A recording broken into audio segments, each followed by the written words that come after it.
दोस्तों, पाकिस्तानी सेना में भगदड़, क्या बीएलए से डर गए हैं पाक फौजी? एक हफ्ते में 2500 ने छोड़ी नौकरी, विदेश भागे। पाकिस्तान के 2500 सैनिकों ने एक सप्ताह के अंदर नौकरी छोड़ी है। इसके पीछे खराब सुरक्षा स्थिति, सेना पर लगातार हो रहे हमले और पाकिस्तान की बिगड़ती माली हालात कारण है। इनमें से ज्यादातर सैनिक सऊदी अरब, कतर, कुवैत और यूएई में श्रमिक के रूप में काम करने गए हैं। पाकिस्तान में सेना और सुरक्षा बलों को हालिया समय में लगातार हमलों का निशाना बनाया गया है। खासतौर से बलूचिस्तान और खैबर पख्तूनख्वा में पाक सेना पर भीषण हमले हुए हैं, जिसमें बड़ी संख्या में मौतें हुई हैं। विद्रोही गुट बीएलए की ओर से किए जा रहे इन हमलों के बीच सामने आया है कि बड़ी संख्या में पाक फौजी सेना की नौकरी छोड़ रहे हैं। काबुल फ्रंटलाइन ने विश्वसनीय सूत्रों के हवाले ये दावा किया है। काबुल फ्रंटलाइन ने रविवार को कहा है कि एक हफ्ते में ही करीब 2500 सैनिकों ने सेना छोड़ दी है। पाकिस्तान की सेना में बढ़ती असुरक्षा, लगातार हो रही जवानों की मौतें और पाकिस्तान की बिगड़ती आर्थिक स्थिति को सैनिकों के नौकरी छोड़ने के पीछे की मुख्य वजह बताया जा रहा है।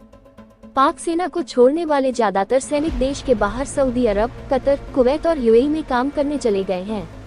वे अपनी जान जोखिम में डालने से बेहतर विदेश जाकर आर्थिक सुरक्षा को चुन रहे हैं।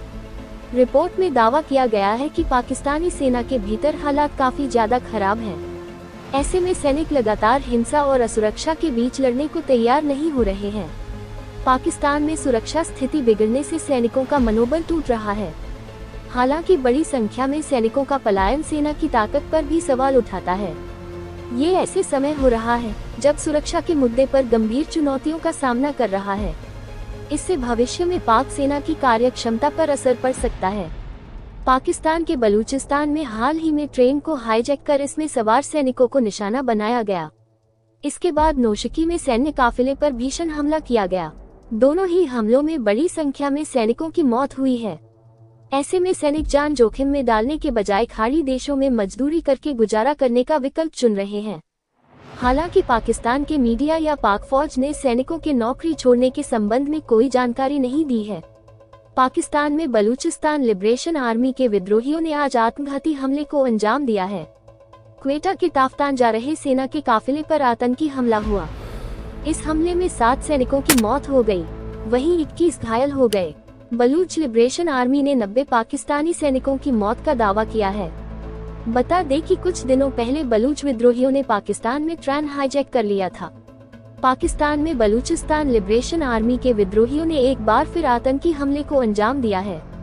क्वेटा के ताफ्तान जा रहे सेना के काफिले पर आतंकी हमला हुआ। इस हमले में 7 सैनिकों की मौत हो गई, वहीं 21 घायल हो गए। बलूच लिबरेशन आर्मी ने 90 पाकिस्तानी सैनिकों की मौत का दावा किया है। बलूच लिबरेशन आर्मी ने इस हमले की जिम्मेदारी भी ली है। हमला क्वेटा से दूर नौशकी में हमला हुआ। हमले के बाद सेना ने इलाके में हेलीकॉप्टर और ड्रोन तैनात कर दिए हैं। बता दें कि काफिला 15 मार्च 2025 शनिवार को ताफ्तान जा रहा था।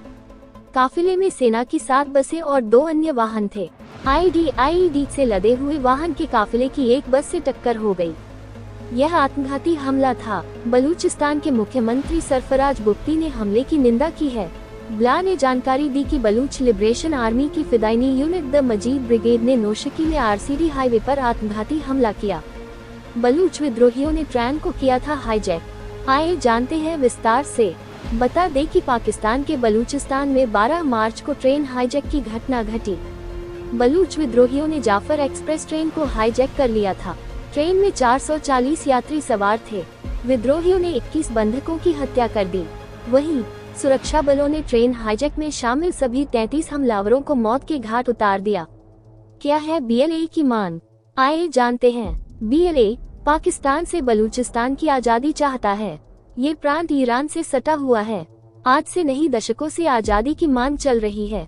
प्राकृतिक और खनिज संसाधनों से लैस इस प्रांत का पाकिस्तान ने खूब लूटा है। इस प्रांत को लूटते लूटते पाकिस्तान का मन भर गया तो उसने चीन को भी इस नापाक हरकत में जोड़ लिया। चीन ने बलूचिस्तान में ग्वादर बंदरगाह और अन्य परियोजनाओं में निवेश किया है।